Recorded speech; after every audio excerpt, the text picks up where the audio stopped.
Well, I'm LifeBlood. This is George G, and the time is right. Welcome to today's guest, strong and powerful Erik Jacobson. Erik, are you ready to do this? I am. Thank you, George. Looking forward to it. Excited to have you on. Erik is the CEO of Lemon Pie and Hatch. Their organizations crafting podcast strategies for brands. Erik, tell us a little about your personal life, some more about your work, and why you do what you do. Yeah, so I have been obsessed with podcasting for the last 10 years.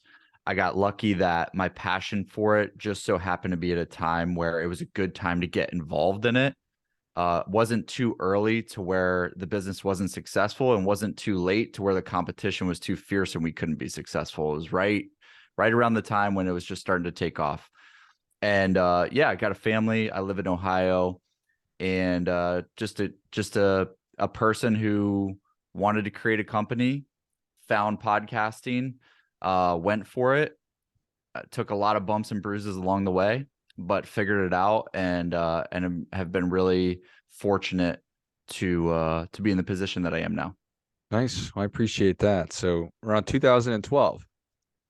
Yeah, is when I really started paying attention to the medium, and I essentially consumed, thousands and thousands of podcasts between 2012 and 2016 to figure out what is possible in life and in business, more so than I was able to learn anywhere else up until that point. And I was working a job I hated at the time, and I eventually quit. And so in 2016, I created Lemon Pie, and that was my first foray into starting my own business.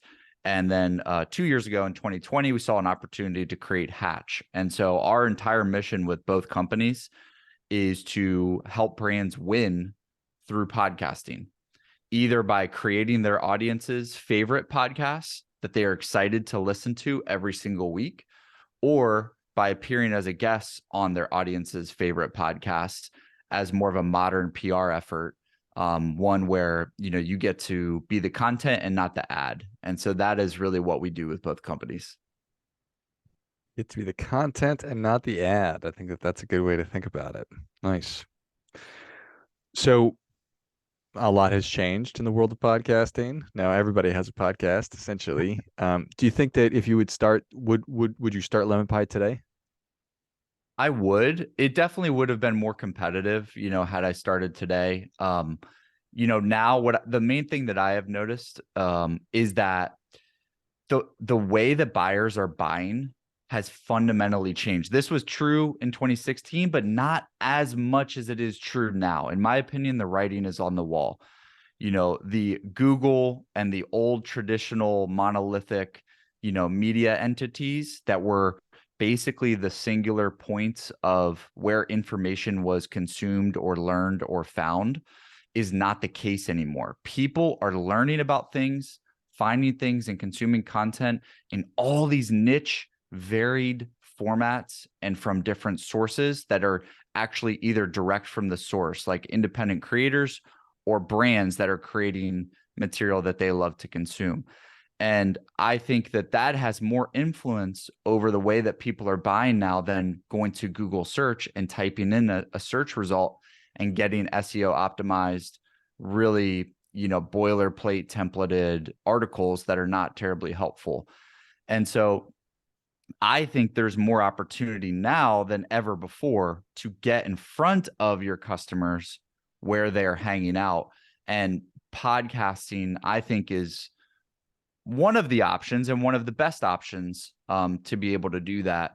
And really what this means is companies can start thinking about their marketing as a media arm of their business.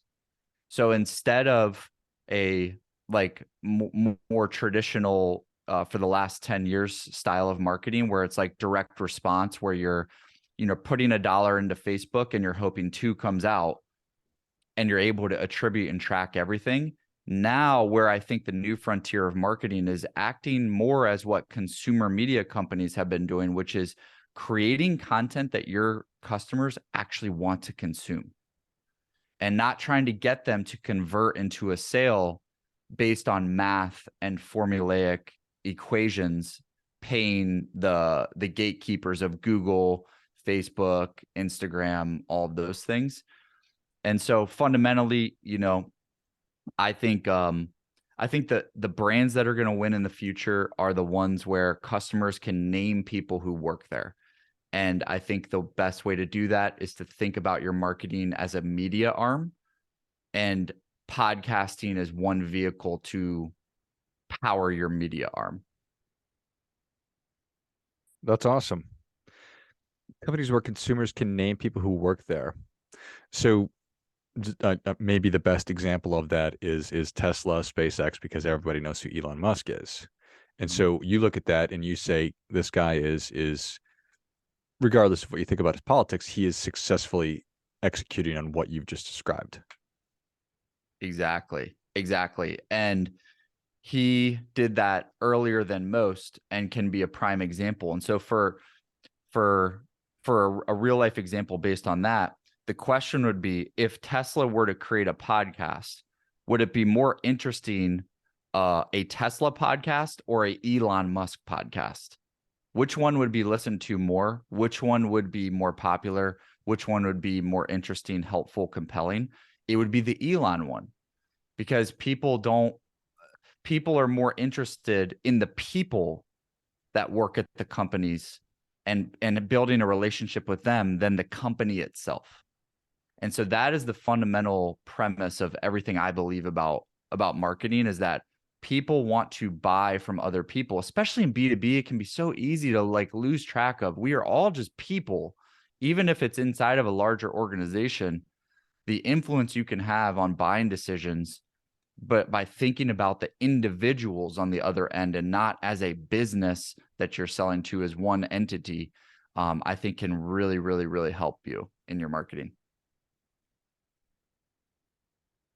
Podcasts it's such a unique opportunity to do that, because you listen to a podcast and you feel like you are getting to know this person. It's an intimate thing.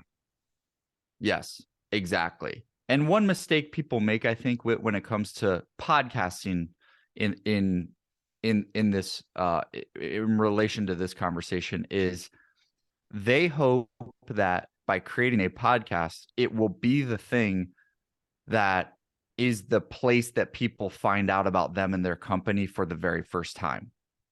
So podcasting actually is not great at doing that with your own show, but it is great at converting audiences or awareness that you have and get on other channels, and the podcast being the place to build the relationship, because it's really hard to build a very close relationship. So it's something that we hear all the time with podcasts that are successful, is when the hosts see listeners out in real life, the amount of connection that those listeners feel to the hosts just by having listened to them and the host been in their ears for hundreds of hours, most likely, they already feel like they're friends.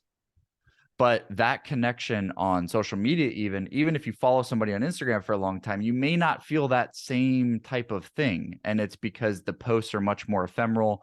You're not spending as much time. They're not going as deep, stuff like that. So I believe that podcasting is one of the best sort of mid-funnel activities you can do, if you will, which is like building that ongoing relationship with the people that you want to eventually be customers or know who you are or continue to double down on the relationship. It's not one of the best channels for people to become aware of you for the very first time in creating your own show. It is if you go on other shows that already have audiences, but just speaking about creating your own show. And I think that's one helpful way to think about, maybe which strategy is most beneficial to you depending on where you are. Yeah, I think that makes a ton of sense. So is it safe to assume that 5 years from now, every company is going to have a podcast, but it might be the Elon Musk show brought to you by Tesla? I think so. Yeah, I believe every company could use a podcast as a strategy, and have it be a specific strategy for something they're trying to accomplish. But broader than that, I think every company is going to need to start thinking about their marketing over the next 10 years as how to create the most helpful, educational type of content that people want to consume. And this is what media companies do. So I do believe that companies need to start thinking about their marketing over the next 10 years as like a media company would.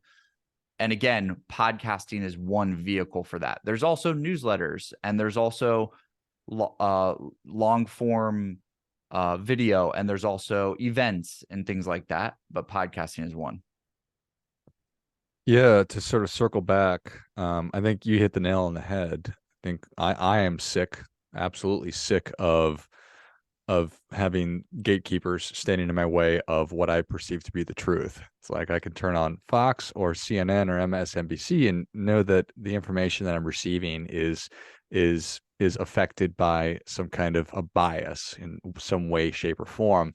And I do desire the truth. So would I like to have a reporter who's on the ground in Ukraine doing a podcast and telling me Yes. exactly what it is that is going on? Yes, I would absolutely subscribe and like and share. So I think that what you're Yes. describing is 100% true. Yeah. I'm really excited about that. And I think, it's tough there are more ways to monetize that for the independent creators than ever before, but there still is some room for exploration, and folks being able to create a career going the independent route. Cause I don't want to trivialize the difficulties of going independent. But I do think private paid content, from independent folks. So you can look at Substack as an example, Substack newsletters, private podcasts, different things like that.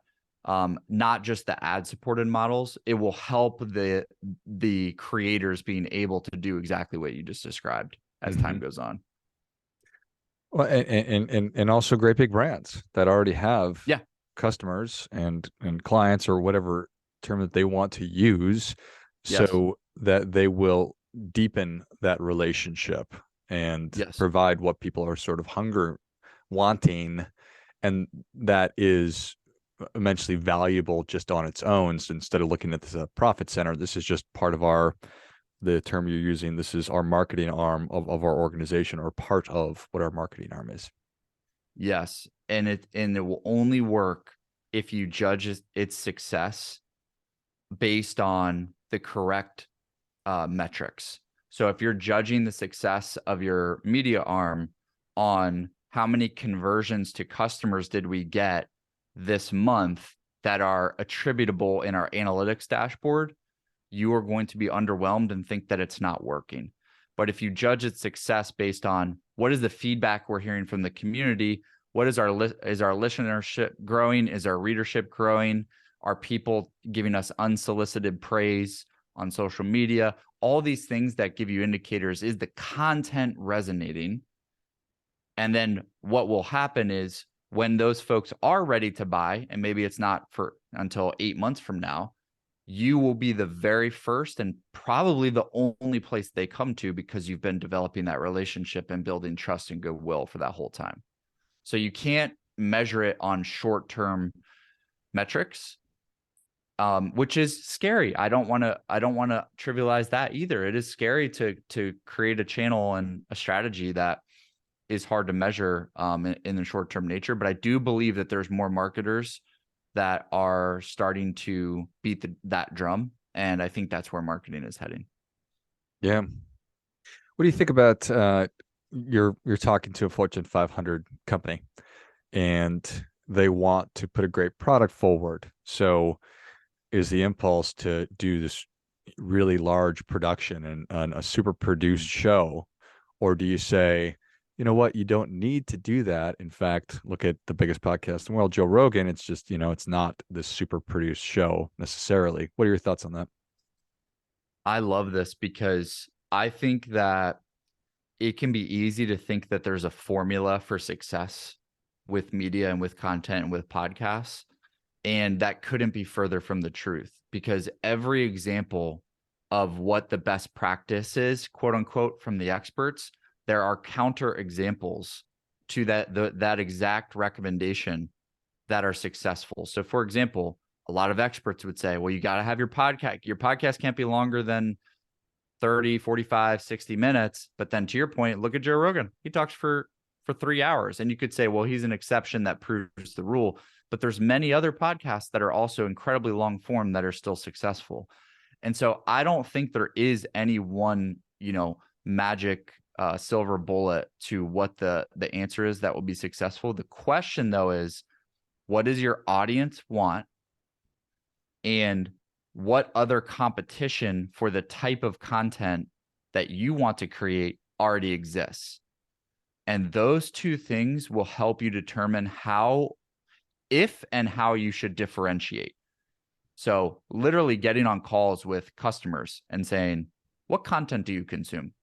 What content do you think is missing? What would you love to learn about that you are seeing is not being provided right now? Who, if you could sit down with anybody in the industry, who would it be? What would you ask them? Doing some research to what your audience's pains are in terms of the content they want to receive and consume.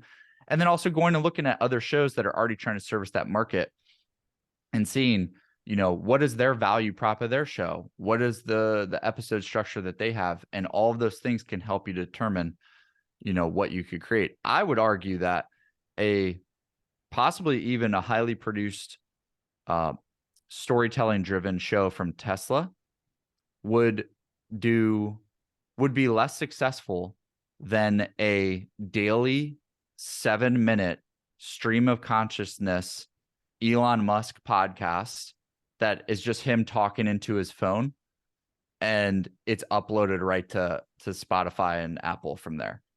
And so it's really not, it's really about what the audience wants and what your internal expertise is and how competitive the market is. And that will determine what you should create. I think that makes a lot of sense. Is there any reason why companies wouldn't do that? Yeah, definitely. I think that every company should do this, but the question is when. So I think companies should be cautious to do this if they are at a place where they're still working on what their positioning is as a company and what their messaging is. Like, who do they sell? Who are their best customers and what makes them the best choice for those customers? If they haven't figured that out yet, you might want to be careful before standing up some of these like ongoing content and media executions. Also, if you're unable to, your website doesn't convert visitors to leads at the conversion rate that you want, if you aren't able to close deals at the close rate that you want, if you don't have a lot of strong opinions or expertise that you can share quite yet, and you're still working on your strategic narrative and things like that. So basically, I think shoring up like the base of the foundation and the pyramid to then be able to build on top of, because otherwise you might set sail in a direction with your content and spend all this energy, effort, time, resources that actually is not the right direction, because you're not set yet in the foundation. And then 6 months later, after you created 6 months worth of content, you then update your positioning and messaging and strategic vision as a company, and you completely have to shift gears. So I just think you need to be a little bit careful about that. But otherwise, I do think every company should do this at some point. That makes a lot of sense. I love it. Well, Erik, thank you so much for coming on. Where can people learn more about you, and how can brands and companies engage with you, Lemon Pie and Hatch? Thank you, George. Yeah, this was fun. So if you are interested in being a guest on your audience's favorite podcasts, you can reach out to us at lemonpie.fm. And if you would like to create your audience's favorite podcast, one that is an own channel for you all, you can reach out to us at hatch.fm. But I'm also here, and you can find me on LinkedIn if anybody wants to talk about podcasting in general. I love talking about this stuff. I've been talking about it for like 10 years straight, and I'm still as passionate as ever about it. So always happy to jam on podcasting. Love it. If you enjoyed this as much as I did, show Erik your appreciation and share today's show with a friend who also appreciates good ideas. If you are interested in being a guest on some of the best podcasts in the world, go to lemonpie.fm. And if you are interested in getting your own podcast up and running and having a conversation about the best way to go about that, go to hatch.fm and you can find Erik on LinkedIn and hit him up and chat about podcasting. Thanks again, Erik. Thanks, George. And until next time, remember, do your part by doing your best.